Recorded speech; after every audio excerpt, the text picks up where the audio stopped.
You think Game Awards means something? It don't. It's not an award. It's a sales pitch wrapped in fake standing ovation. That trophy ain't for you. It's for shareholders, sequel greenlights, and flogging deluxe editions to mugs with short memories. You're not watching a celebration. You're watching a bloody marketing heist in real time. Now, alright, you lot. Time to rip golden mask off Game Awards and shove its fake smile straight up its own tuxedo sleeve. We've been conned, sold a dream dressed like a trophy. Every year the wheel like Jeff in his shiny shoes, kissing publishers' asses live on stream and pretending it's some noble celebration of gaming's best. Bollocks. It's a carefully choreographed coronation for whoever greets PRL's hardest. This ain't about games, it's about power. Let's tear this bloody thing down, starting with obvious lie. Gaming Year is supposed to mean best, absolute peak, one that did everything right and no wrong. A game that slapped so hard it made you forget what daylight looked like. That's fantasy. Reality? It's a con job wearing cologne. Look at lineup this year.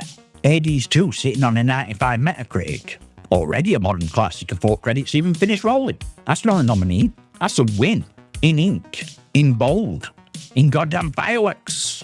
Don't need a stage show and a speech to know it blew doors off. But here's the thing. That's not how the system works. See, Game Awards don't care if game earned it. It cares if the show needs it. Hades 2 could sweep every chart from now until doomsday.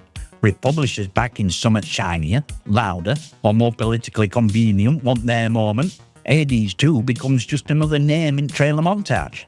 All nomination thing's theatre. Pretend there's a fair contest when we all know outcome hinges on timing, hype, and who kissed which industry ring. You got Donkey Kong Bonanza in the same mix. Might be a decent game, but sticking it next to 95 rated roguelike is like lining up a kid's birthday magician next to Houdini and going, well, it's all magic, innit? Deluxe suspense, drama, slow-mo orchestra and envelope reveal. Because that moment is what sells. It's not for you. It's for box art. It's for sequel pitch meeting. It's for devs who got crunched after death to finally get clapped by a room full of people who never touched a controller. It's in celebration, it's pageantry, designed not to on at best, but to frame something as best. And once they slap that badge on box, it's gospel. Rewrites history. Even if game launch broken, overhyped, or stitched together by interns with a glue stick, it's now a modern classic. And that shadowy cabal behind curtain, so-called industry professionals who vote on this nonsense. Who are they, really? We get a vague list of trusted outlets and a handy 90% jury, 10% fan split. But where's actual breakdown? Where's game-by-game tally? Who voted for what? You don't get that.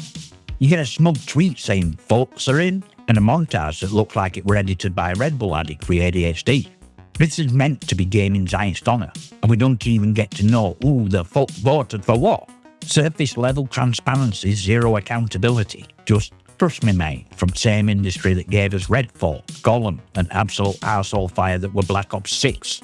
And don't give me that media impartial bollocks. These outlets survive on access, early review codes, embargoes, ad money, sponsored content, all delivered with a wink and a handshake from publishers who expect something back. You really think IGN's going to torch a nomination from the same studio that flew out to preview event in Monaco with gold-plated hors d'oeuvres? Come off it. That's not journalism, that's symbiosis, and you're insect getting milked.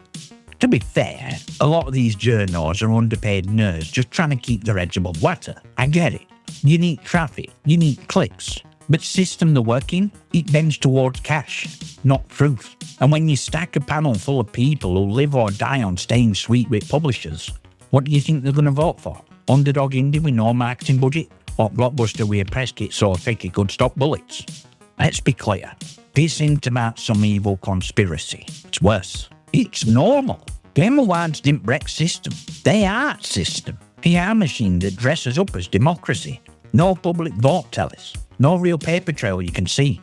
Just trust process stamped on press release. They could fix it today. Show us votes. List judges. Break down percentages. But they won't. Because the minute they do, we'll see how stitched up old process really is. Here's where it gets proper greasy. Because if you think these awards are decided by passion and pixels, you've clearly never been near a publisher's media event. This ain't just a vote. It's goddamn hype for all. Publishers aren't waiting for votes to come in. They're laying groundwork months in advance. Invite-only previews. velvet rope trailers, press kits fatter than a GTA install folder. And who gets them? Same influencers, journos and critics who just happen to be casting votes. You think it's coincidence same 5 games show up on every shortlist? Your game didn't get nominated cause it was best. It got nominated cause PR Calendar said it were its turn. You got devs busting their asses in obscurity, building worlds on a shoestring budget, and then you've got AAA studios waltzing in with a floor show, 10 influencers, and a 4K trailer already edited to match a wide-neat music cue. It's not merit, it's presentation. Your game don't fit marketing rhythm, you don't exist. Don't matter how good it is. And it's filthiest bit, they don't need to rig it. There's no brown envelopes, no need. Relationship does work. Publishers feed machine, and machine pays them back in exposure, trailer slots, and a nice shiny statue to hold up at next investor meeting. This is coordinated warfare. Awards are just finale. Real action's in build-up, and every tweet, trailer, and press whisper is part of strategy. Make enough noise, flood enough feeds, and you win by presence, not by quality. You think winners picked at show? Nah, it's picked 6 months ago in a boardroom with pie charts and pre-roll ad targets. See, once a game wins, that's it. Don't matter how broken it was. Don't matter what state it launched in. That trophy ain't just a pat on back, it's a rewrite button. Think I'm joking? Cyberpunk 2077. Launched and busted, Sony pulled it off their store. You could hear PS4s weeping across country. And yet a couple of patches, big shiny DLC, a Netflix show, and suddenly it's winning awards and being hailed as comeback king. Comeback my ass. That game mugged everyone on launch and came back with a PR makeover.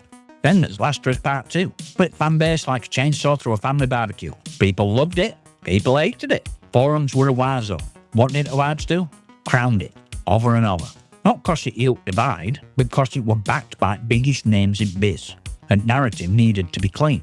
Once a game wins, all criticism gets downgraded to haters and review bombers. Every valid complaint is dismissed as noise. And suddenly, that 5 out of 10 Steam review from a bloke with 200 hours in game means less than a trophy handed out by someone who's never played past tutorial. This is our system sanitised as failure, not by fixing game, but by overpowering backlash with glitter and orchestra swells. It's equivalent to slapping a tuxedo on a corpse and pretending it's prom night. And publishers know it. That's why they chase these awards like dogs after a steak. Cause your game at year win ain't just good PR, it's immunity. It becomes gospel. Critics loved it. Becomes armour they wear for the next 5 years, even if you were still stuck in a loading screen. You don't need to be perfect. You just need to be marketable enough to survive long enough to win something. That's game. Now, gloves off, boots on. Enough mourning. Let's talk about what we do about it. Because if we keep treating game awards like gospel, we're just polishing boot that kicks us in wallet every December. Step 1. Transparency or fuck off. You want to be taken seriously? Show us damn receipts. Publish full voter list. Short breakdown. How many critics? How many public votes? How many industry insiders with fingers in publisher pies? You don't get to crown a game at year and then hide behind a curtain like Wizard of Oz with a Twitter account. If it's a real award, act like it. If it's a PR event, admit it and get off throne. Step 2. Stop worshipping bloody statue. A golden joystick on a plinth means naught if your game shipped with memory leaks and predatory monetization. Start getting awards for best day one performance, or didn't launch broken, and watch publishers flinch. We've got games getting trophies for best narrative when plot were held together with duct tape and recycled assets. No more free prestige for bare minimum releases. Step 3. Trust your own bloody library. You already know what your game at year is. It's one you couldn't put down. One that made you scream, laugh, uninstall it in a rage, then reinstall it 2 hours later. That's your game at year. Not one Jeff cried over on stage. Not one that got a free orchestra because Sony booked ad space. Start listening to your mates, not Metacritic. Trust Steam reviews written by psychos with 300 hours and a personal vendetta. Follow YouTubers who raids cost a care. Not ones posting unboxings with free merch and a smile. And while we're at it, demand better from these shows. Don't clap when they snub indies. Don't cheer when same 5 games get every slot. Call it out. Comment. Shout. Meme it to death. You got more power than you think. Only reason they pretend it's your awards is cause your clicks pay the rent. You want to know what real game at year? It's already in your hands. You paid for it. You played it. You lived it. That's only crown that matters. So next time you see Jeff on stage, eyes twinkling like he's just kissed his sponsor's ass for breakfast. Remember this. That statue means fuck all without you. You built this industry. You fund it. You break it when it lies. And you carry it when it falls. Awards come and go. Hype dies fast. But your game at year, that bastard stays. Like, subscribe and all that bollocks. Drop your comments and questions below. This year's real game at year is whatever made you scream into headset and smile after. And I'll see you next time, you magnificent